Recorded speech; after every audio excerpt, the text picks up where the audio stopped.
Quero saudar as irmãs com a paz do nosso Senhor Jesus Cristo. Vivemos tempos difíceis, tempos em que as dificuldades elas nos assolam como as ondas batem nas portas. Mas é verdade. A gente vive tempos ruins, tempos maus, tempos em que nós só podemos confiar em Deus. Fecha a porta, por favor. Nós só podemos confiar no Senhor. Os medicamentos não fazem efeito, a situação política do governo ela é instável, a situação mundial é instável, e nós temos que pedir que o Senhor possa nos guardar em todos os nossos momentos, em todos os nossos caminhos. E o tema da parte primeira da manhã é um tema difícil, no sentido de que a gente vê as dificuldades e é difícil a gente ser feliz, é difícil a gente ser contente nas situações em que nós vivemos. E o nosso tema de alegria, nós estamos no terceiro tema, e esse tema é o motivo de toda alegria. Como nós podemos ser alegres? Qual é o motivo que nós temos que ter? O primeiro motivo, fazendo um breve resumo do que nós já falamos antes de nós entrarmos dentro desse tema, é que Deus está no controle. Uma coisa que a gente tem que acreditar, que Deus está no controle de todas as coisas. Quando nós vimos as coisas acontecendo e parece que elas estão no verdadeiro caos, a gente tem que lembrar que Deus existe e que Ele está no controle de todas as coisas. Como é difícil nós sermos alegres em meio às tristezas e ao sofrimento. Porque ser feliz e alegre em um momento de tranquilidade, um momento de alegria, é muito fácil. A gente se alegra muito fácil em momentos de felicidade, mas em momentos de lutas e dificuldades é muito difícil. E o que a palavra nos diz é que mesmo em momentos como esse, a alegria ela não é opcional, ela é uma obrigação. E nós lemos Tiago, capítulo 1, verso 2, que diz que nós temos que ter por motivo de muita alegria, de toda alegria, o passarmos pelas várias tribulações. Então, além de você ser alegre, você tem que ser alegre no meio das tribulações. Você tem que ser alegre porque você está passando por aquilo. Que coisa mais doida, que coisa mais estranha, que coisa mais difícil. Uma coisa, entenda que não é você estar contente ou alegre pela situação que você está passando, mas sim por você entender que a tua vida é regida pelo Senhor. Então aquela situação específica, você não vai se alegrar porque fulano está com câncer, você não vai se alegrar porque roubaram o teu carro, porque teve um problema A, B ou C, D de saúde, qualquer sorte ou espécie, mas nós temos que crer que o Senhor está no controle. Aquelas coisas elas cooperam para bem daquele que amou a Deus. Há um motivo. Você não passa pelo que você passa pelo simples capricho do tempo, do destino ou da vontade de um Deus autoritário. Tiago 1,3 diz que nós, sabendo que a aprovação da nossa fé, uma vez confirmada, produz perseverança, produz paciência. Nós aprendemos a viver em meio a dificuldades. E aí eu estava vendo um vídeo que a Rosângela me passou, falando sobre criação de filhos, em que antigamente, quando a pessoa ela tinha uma desilusão amorosa, alguma coisa, ela simplesmente ouvia uma música, comia sorvete, sei lá, qualquer coisa. Mas logo depois ela continuava vivendo. E hoje a gente vê a juventude com 15, 16 anos, 18 anos, quando há um rompimento emocional, a pessoa tira a vida dela. Ou ela entra num processo de depressão, num processo de desespero, como se a pessoa fosse morrer. As pessoas elas hoje não sabem conviver com sabores. As pessoas não sabem conviver com coisas que dão errado. E elas simplesmente querem partir para o extremo, que é tirar a própria vida. Deus ele tem propósito em todas as coisas. E os propósitos de Deus eles sempre são bons. Sempre tem uma motivação positiva. Romanos 8,28, sabemos que todas as coisas cooperam para o bem daqueles que amam a Deus, daqueles que são chamados segundo o seu propósito.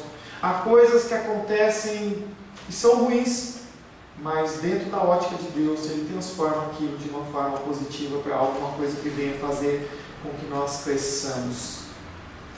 Segundo, primeiro, Deus está no controle. Segundo, nós temos que olhar para o nosso futuro. Nós temos um futuro. Em Cristo nós temos um futuro garantido. Um futuro glorioso, um futuro que nem olho viu, nem ouvido ouviu, nem mente nenhuma imaginou o que o Senhor tem preparado para aqueles que o temem e que os amam. Quando você olha, nós falamos isso na semana passada, quando você olha nos dias de escravidão do Egito, lá do Egito, não, dos Estados Unidos, os negros, eles não tinham nem motivo para se alegrar, nem motivo para comemorar. Eles eram maltratados, eles eram pessoas que viviam debaixo da opressão de pessoas que muitas vezes se diziam cristãos. Eles eram mortos, eles eram vendiam, separavam as suas famílias. Imagina a dor de um pai, de uma mãe perder um filho, uma esposa, simplesmente porque ele como escravo, ou ela como escravo foi vendida. Mas mesmo em meio à dor, eles cantavam uma música estilo Black Soul, em que eram músicas que eram pautadas em alegria, em meio à dificuldade, em meio à dor, em meio às surras que eles tomavam, a trabalhos exaustivos, eles cantavam músicas de alegria.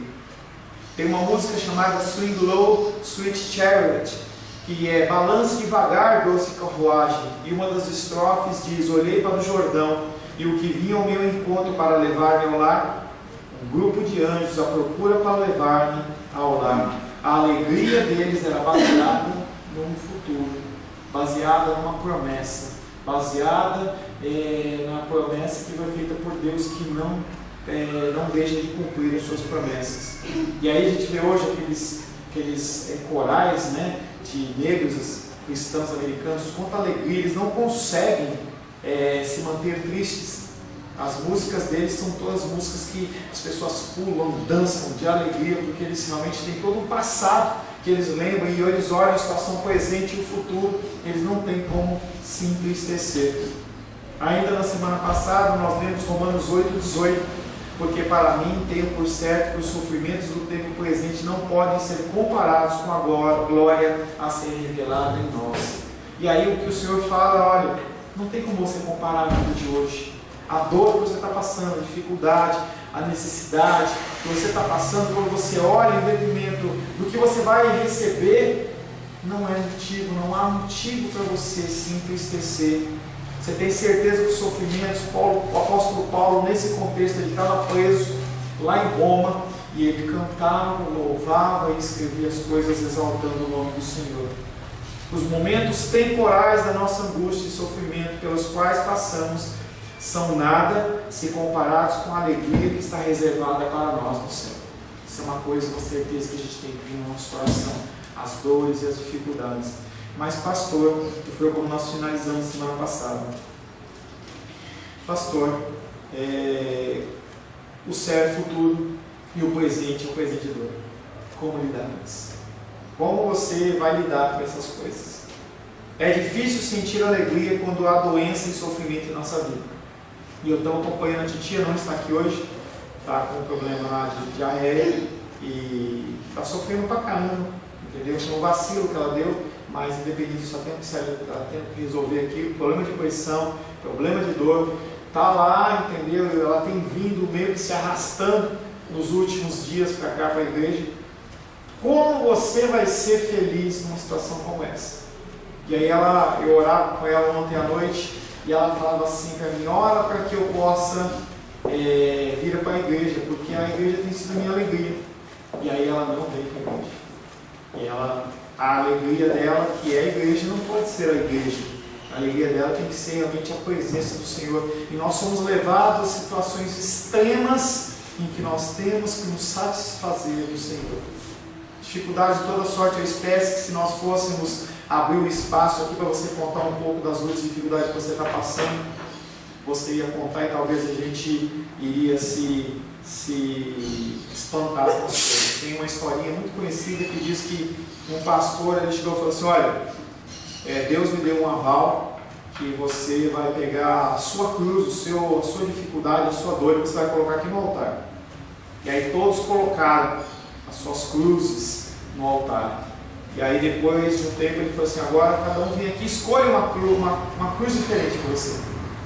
Venha escolher um fardo mais leve, venha escolher uma luta mais tranquila, uma enfermidade com menos dor. E aí as pessoas uma a uma vinham, olhavam para um lado, olhavam para o outro. E aí quando via, ela pegava, era a mesma dela e voltava para o lugarzinho bem tranquilo.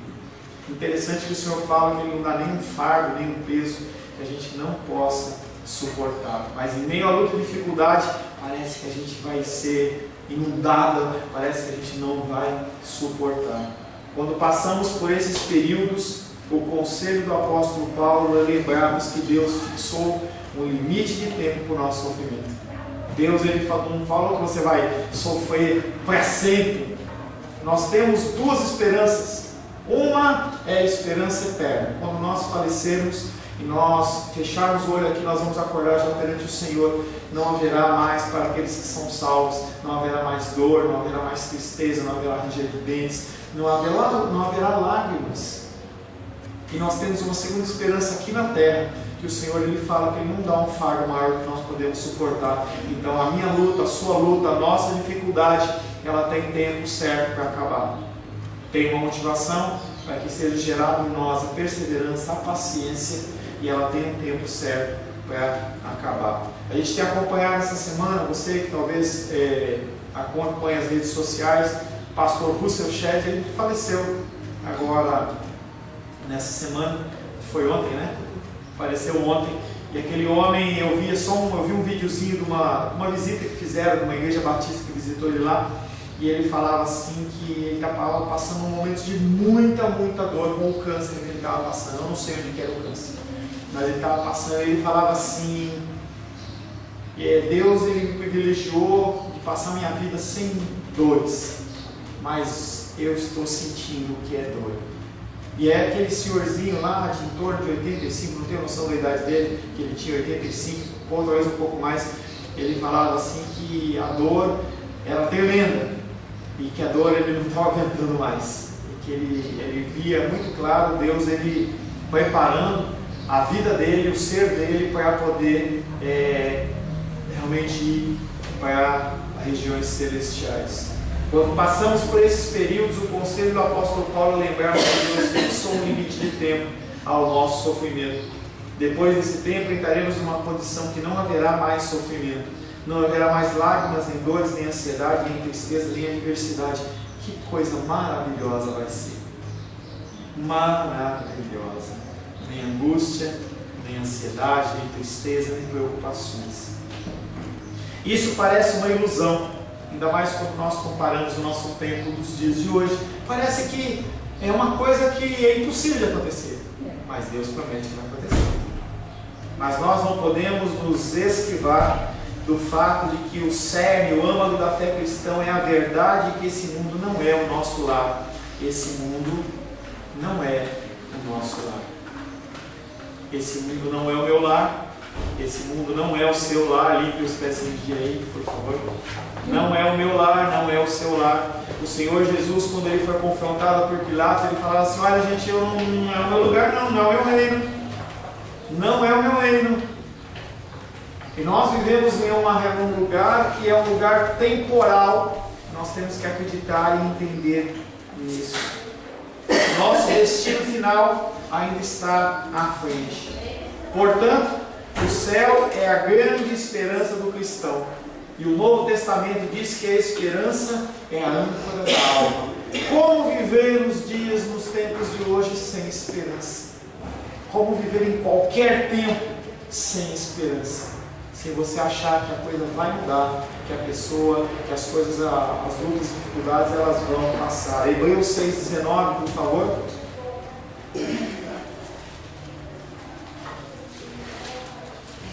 Hebreus capítulo 6, verso 19.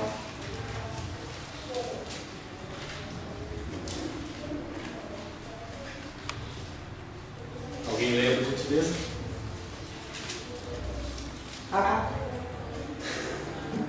Vai lá, em Joel. Pode ler. A qual temos por âncora da alma, segura e firme, e quem penetra além do véu. E que penetra além do véu. Essa segurança, aquilo que não permite que a gente desespere, que não permite que a gente pega o revólver na cabeça e pá! Que a gente se joga na frente de um trem. As pessoas elas se desesperam por situações e não sabem o que fazer, porque não tem esperança. E aí você, só uma vírgulazinha, olha a importância da sua vida nesse mundo. O Senhor é Espírito e Ele coloca eu e você neste mundo com o objetivo de ser luz, de trazer esperança. As pessoas elas não sabem para onde ir, o que fazer. Gente, eu tenho recebido pessoas em aconselhamento em que as pessoas não sabem o que fazer, como lidar com as situações. E nós temos que levar palavras de conforto para elas. Nós temos que falar do amor de Deus, nós temos que falar da misericórdia, nós temos que ter paciência com as pessoas. Falava quinta-feira na aula de teologia que eu estava dando na Itaguatinga, que nós temos que ser pessoas simples no falar.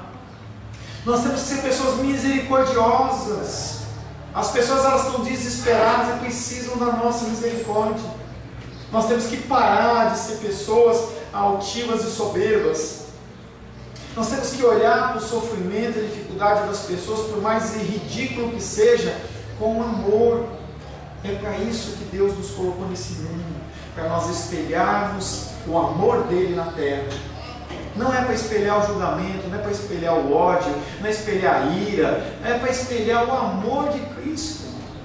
E você tem conhecimento suficiente para dar palavras de conforto, palavras de esperança. Vou falar uma coisa que é complexa, tem gente que não acredita, não entende. Gente, o conforto não está no psicólogo, o conforto não está no psiquiatra, mas está em Deus. Tá? Quando você estuda um pouco, você começa a olhar a psiquiatria, a psicologia, eles não fazem exames clínicos, não há exame clínico. Simplesmente você fala algo para a pessoa ela ouve o que você está falando, acredita no que está falando e te medica dentro daquilo que você está falando. As pessoas elas entram em espirais de descendência emocionais, em que você taca remédio, e a pessoa ela vai ficando cada vez mais dopada. Mas a salvação vem em Cristo, e nós temos essa ferramenta nas nossas mãos. Não estou dizendo para você parar de tomar remédio, estou falando para você mandar. Você não pode mandar ninguém parar de tomar remédio nenhum. Ninguém pode, isso dá processo. Você mata alguém. Eu estava tendo uma aula ontem sobre isso. Quando você começa a ler os medicamentos e a ação desses medicamentos depressivos, antidepressivos, a pessoa toma aquilo e está lá, possibilidade da pessoa se matar, possibilidade da pessoa ficar agressiva. Quando você começa a ler essas bulas, você fica apavorado e você olha para aquelas pessoas, as pessoas elas estão suscetíveis a isso. Sendo que você pode dar uma palavra de Deus na vida da pessoa. E dentro do conceito secular parece que é uma tremenda ilusão, uma ignorância. Mas nós cremos que o nosso Deus ele é poderoso para fazer infinitamente mais do que nós podemos pedir, pensar ou imaginar. E a nossa função é simplesmente falar. Nunca fale para ninguém parar de tomar um medicamento. Nunca fale. Mas você pode dar palavras dentro da palavra de Deus. Trazer versículos bíblicos. A pessoa tem um versículo, está com uma sensação de morte, está com uma sensação de tristeza, de angústia, tira um versículo bíblico, para e vai meditar nele. A tua mente, o teu corpo começa a ficar cheio da palavra de Deus. Aquilo é como se fosse um bálsamo. E você faz isso uma vez, 2 vezes, 3 vezes, 5 vezes, você começa a se policiar em relação a essas situações, esses sentimentos, você começa a guerrear com armas diferentes que não são armas naturais, mas são armas sobrenaturais. As pessoas começarem a inculcar na mente delas esses versículos, começarem a meditar nessas palavras, porque para mim tenho certo que os sofrimentos desse tempo não podem ser comparados à glória, ser revelado em nós. Você começa a pensar na glória, você começa a pensar no futuro, o teu coração ele vai acalmando. Eu tenho feito isso comigo. Pastor, você fica angustiado? Fico ansioso. Eu vejo a vida da minha titia com essas dificuldades, eu me preocupo, a Rô se preocupa. Como vai ser?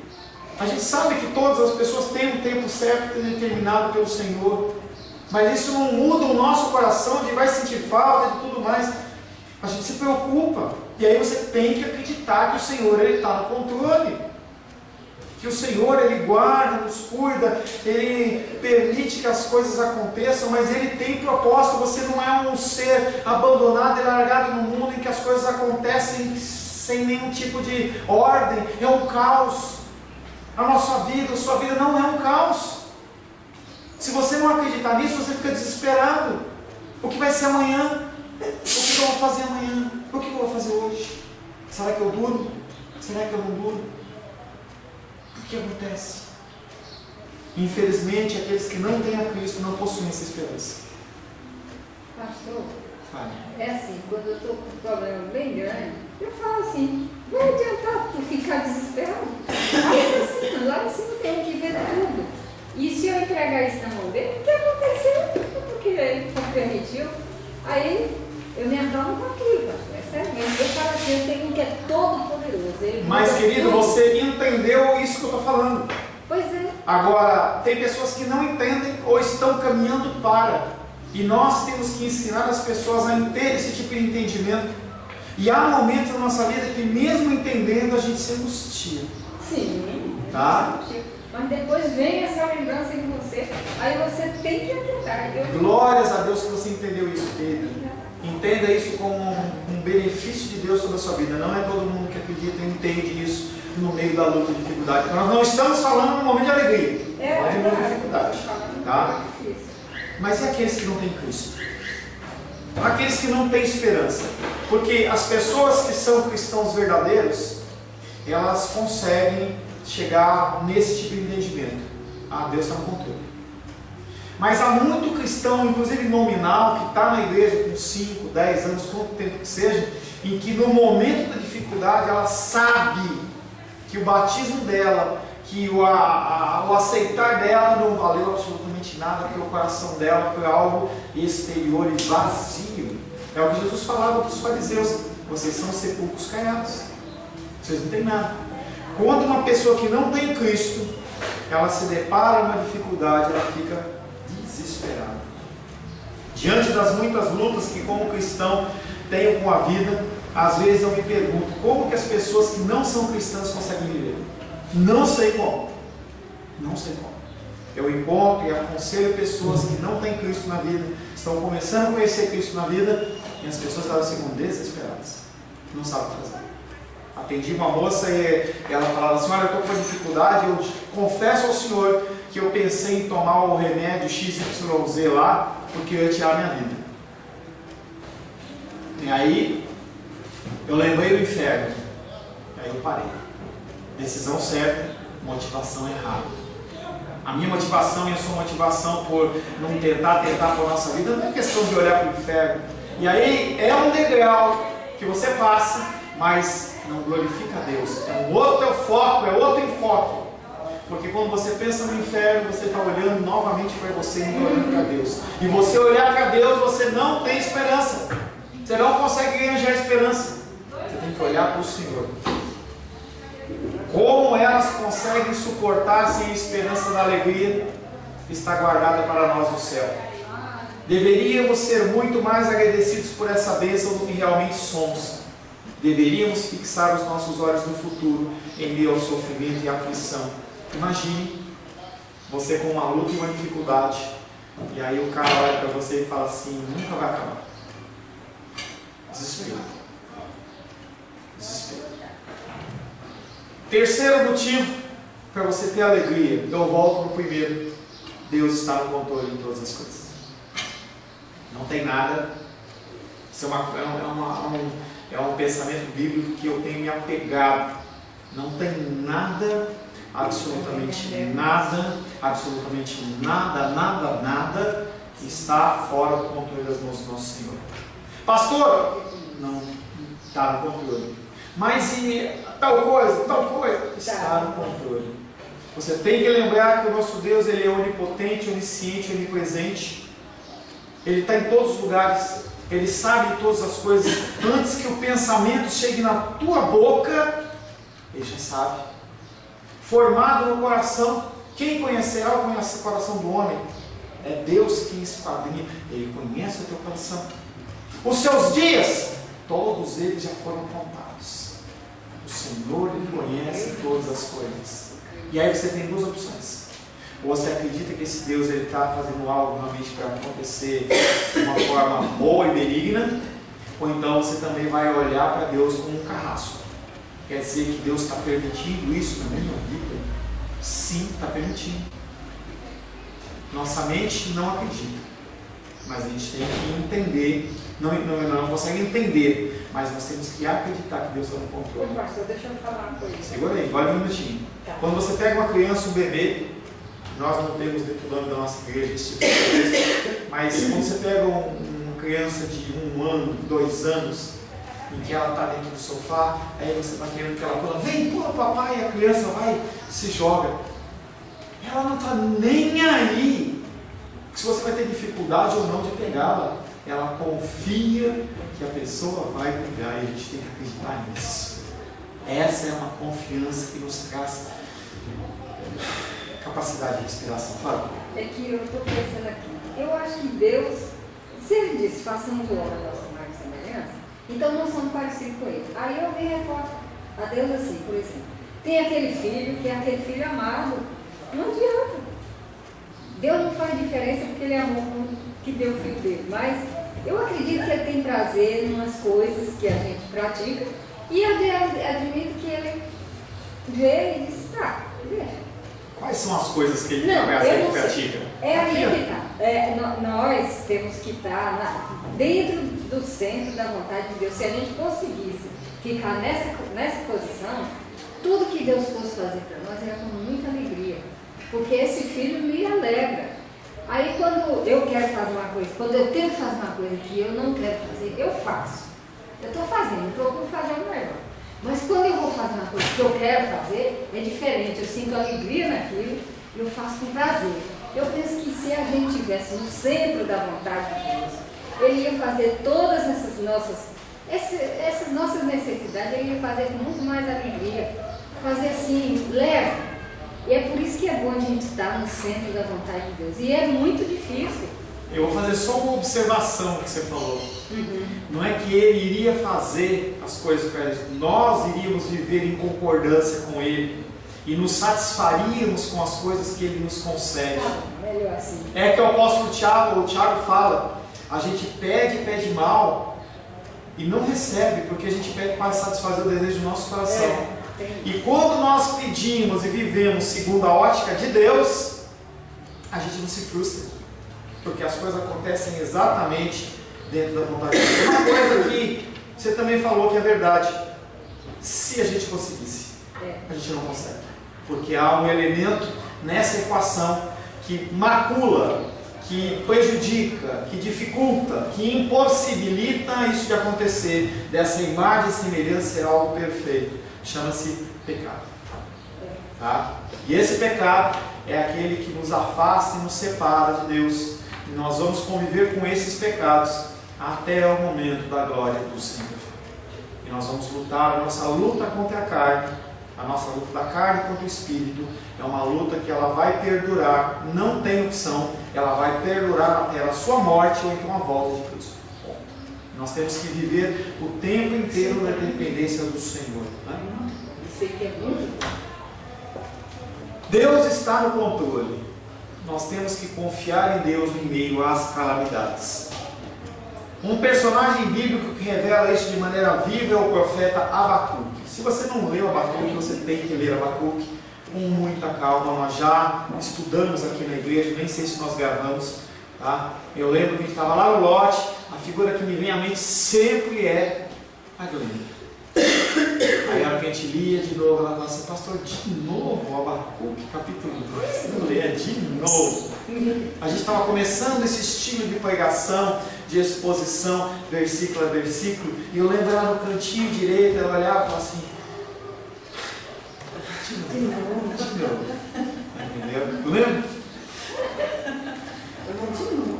De novo.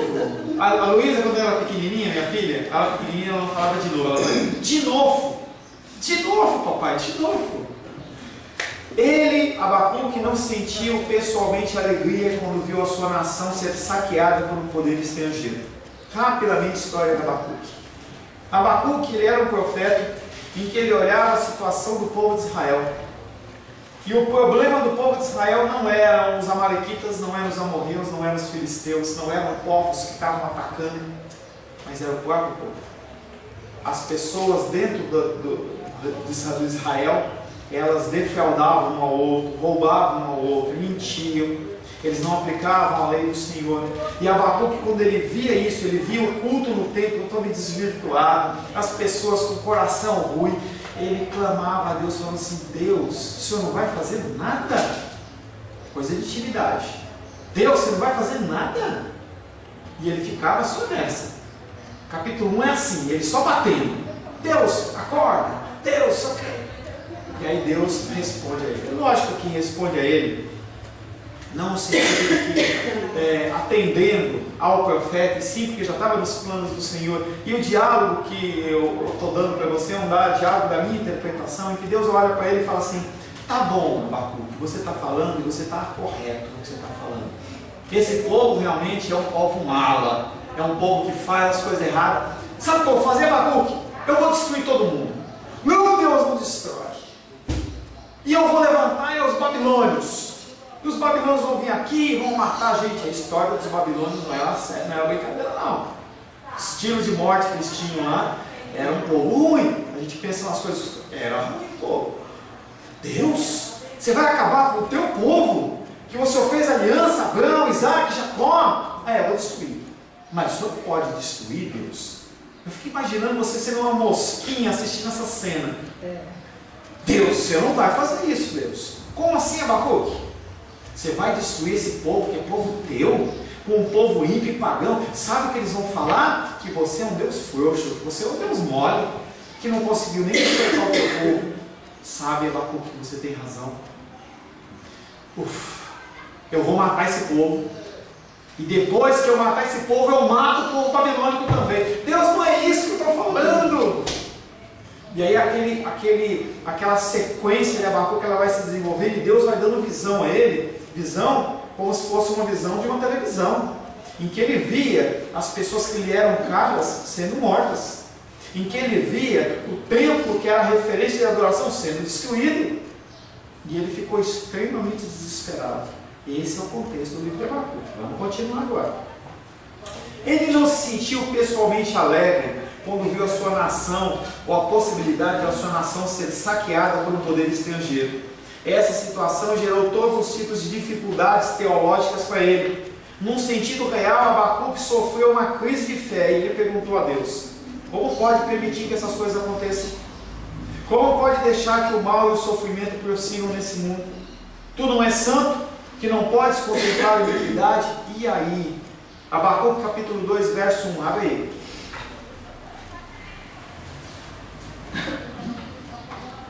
Abacuque capítulo 2, verso 1.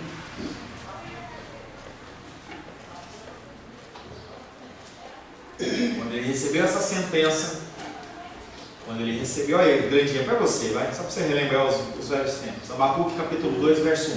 Só porque eu não achei. Não tem problema não, vai no índice. Abacuque é pequenininho. O que Abacuque fez quando ele recebeu essas notícias de Deus? Na Bíblia tem Abacuque, não. Abacuque o quê? 2:1.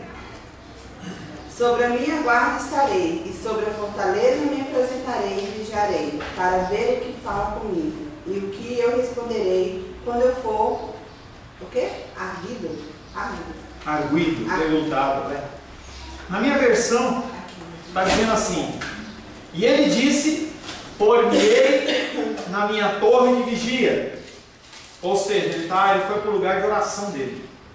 Colocar-me-ei sobre a fortaleza e vigiarei para ver o que Deus me dirá e que resposta eu terei à minha queixa.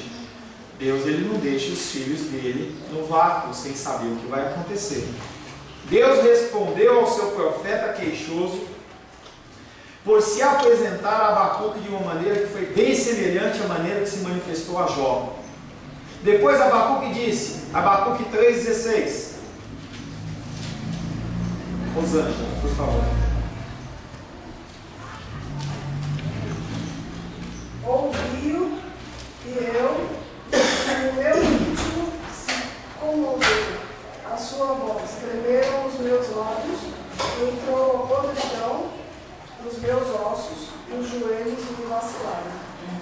Pois em silêncio devo esperar o dia da angústia que virá contra o povo que me acomete. Ouviu e o meu íntimo se comoveu. As palavras do Senhor fizeram Abacuque tremer nas pernas. Aquilo que ele reclamou iria realmente acontecer. Iria acontecer destruição. A destruição ela iria acontecer através do povo babilônico. E ele falou que o íntimo dele se comoveu, tremeu, tremeram os lábios, de nervoso. Abacuque ficou nervoso, tremeu os lábios. Entrou a podridão nos meus ossos, começou a ter aquelas dores de muscular, aquela dor no corpo. Sabe quando você está nervoso, tenso, começa a doer ombro, começa a doer pescoço, é isso que estava sentindo. Os joelhos dele vacilaram, pois em silêncio, ou seja, não haveria nada que Abacuque poderia fazer, nada. Devo esperar o dia da angústia que virá contra o povo. Então ele sabia que aquilo que tinha sido prometido iria acontecer. E ele fala assim, ó, a única coisa que eu posso fazer é fechar minha boca e esperar. Abacuque foi tomado pela mensagem de Deus ao ponto do seu corpo tremer. O livro de Abacuque contém uma frase curta que é citada 3 vezes no Novo Testamento e serve como uma afirmativa temática na maior obra teológica do apóstolo Paulo, que é a Epístola aos Romanos. Vai lá, Romanos, capítulo 1, versos 16 e 17. Segura o Abacuque ali.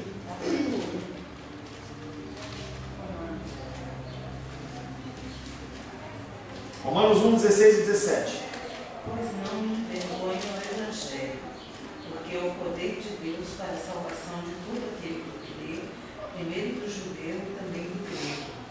Visto que a justiça de Deus se revela no Evangelho, de fé em fé, como está escrito, o justo viverá por fé. O justo viverá pela fé. Abacuque 2,4.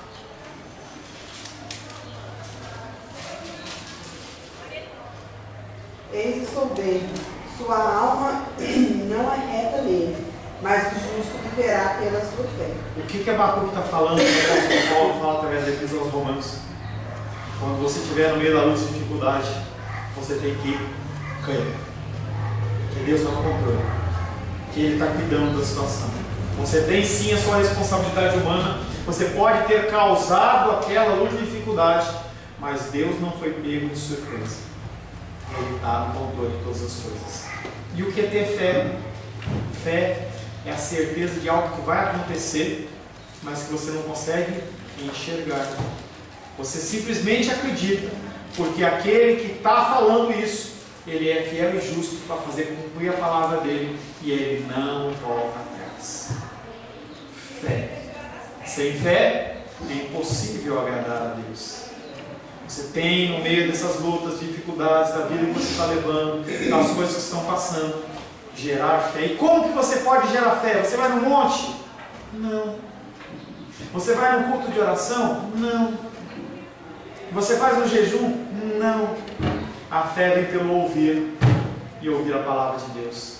É na meditação da palavra, é no ouvir a palavra, é em você meditar nos ensinamentos que aqui estão, em que a sua fé vai ser fortalecida. É aquilo que eu falei dos versículos para você. Né? Você tem que ter versículos na mente, algo que esteja impregnado no teu coração para você se firmar, para ser a âncora da sua alma no meio da luta e dificuldade. Quando a coisa vem, você tem que acreditar que o Senhor ele é fiel e justo. Ele não pode deixar de ser fiel, porque Ele é Deus, é uma característica dele. E aí você sabe que Ele está no controle das coisas. Então é a situação de Abraão. Abraão no Monte Moriá, prestes a matar o seu filho unigênito, o primeiro filhinho dele lá, da promessa. E aí ele tinha certeza que Deus tinha falado que ele seria o filho da promessa. Mesmo que ele conseguisse abaixar aquele facão e matasse o filho dele, Deus, como tinha prometido, Deus ressuscitava aquela criança. Difícil. Lógico que é difícil. É um nível de fé que nós estamos olhando assim como se estivesse olhando daqui para a lua. Mas é lógico, mas os exemplos que Deus nos dá na Bíblia são exemplos de extrema loucura mesmo, mas a gente sabe que aquilo é verdadeiro. Eu estou longe daquilo, mas você consegue olhar para aquilo e falar assim, eu vou caminhar para lá. Agora, eu sou ruim de trânsito, gente, de endereço, Glenda sabe. A gente já foi algumas vezes no Macro comprar os mantimentos lá. Gente, agora eu estou melhorzinho. A gente faz um tempo que a gente não vai, mas toda vez, Glenda, eu virei aqui. A Rosângela vai ter paciência comigo. Mas é aqui, mas não é aqui, você não sabe que é aqui. Gente, eu sou ruim disso. Mas se você marcar um ponto, não é não. Mas se você fala assim, olha, você vai nessa reta aqui, e você vai passar lá tal, e eu souber os pontos, eu não erro. Eu não erro. Quantas vezes eu fui para Taguatinga, em lugares lá que eu pus o GPS toda vez, para esperar sair de casa para colocar para ninguém falar que eu era do plano, entendeu? Mas os exemplos que o Senhor nos dá na Bíblia é para que a gente possa focar e falar assim, olha, eu estou andando em direção àquilo, está longe, longe, longe, longe. Você olha para um exemplo desse de Abraão e fala assim, longe, 100 quilômetros, 500 quilômetros, mas eu consigo olhar assim e vejo a luzinha piscando. É mais ou menos quando Jesus Cristo nasceu, que a estrela de Belém é aquela que guiava os 3 reis magos e depois acabou ajudando aqueles pastores. Eles não sabiam para onde ir, não havia um mapa, não havia uma bússola, mas eles olhavam aquela lâmpada, aquela luzinha piscando lá e eles iam atrás dela. Iam atrás dela. É isso que a gente tem que fazer. A gente olha exemplos como esse de Abraão e fala assim, talvez eu nunca chegue, provavelmente eu nunca vou chegar, mas eu ando em direção àquele caminho. Talvez eu chegue a 10%, 5%, 1%, mas você caminha em direção ao alvo. Mas é o que nos é requerido. Ninguém está querendo que você seja como Abraão.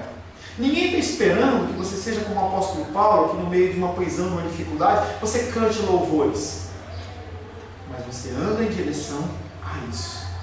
Esse caminhar cristão é algo que somente o Senhor pode fazer. Eu não tenho como medir. Será que você está mais cristão hoje do que ontem? Não sei.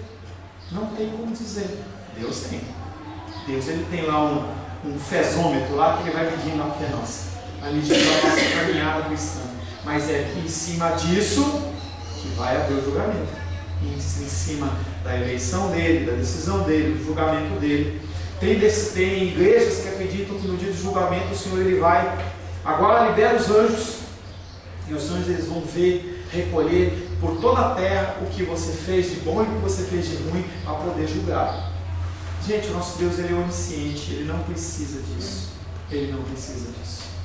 Nós temos que ter fé. Feche seus olhos. Senhor Deus, difícil, Pai querido, olhar para os exemplos da Tua Palavra e acharmos que nós podemos ser capazes de ao menos imitá-los.